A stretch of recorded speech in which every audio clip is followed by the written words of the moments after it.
Corona महामारी के दौर में चुनावी रैलियों की अनुमति देने पर मद्रास हाईकोर्ट का गुस्सा सोमवार को चुनाव आयोग के खिलाफ फूट पड़ा। उसने देश में कोरोना की दूसरी लहर के लिए चुनाव आयोग को जिम्मेदार ठहराया है। हाईकोर्ट ने कहा है कि चुनाव आयोग के खिलाफ हत्या का मुकदमा चलाया जाना चाहिए।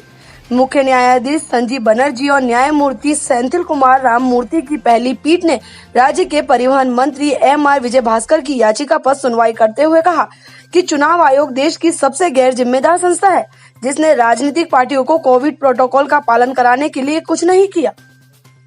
आपका संस्थान कोरोना की दूसरी लहर के लिए एकमात्र तौर पर जिम्मेदार है। चुनाव आयोग के अधिकारियों पर अगर हत्या का मुकदमा दर्ज किया जाए तो गलत नहीं होगा। हमारे पास अधिकार का प्रयोग करने की किसी भी तरह की कमी नहीं है।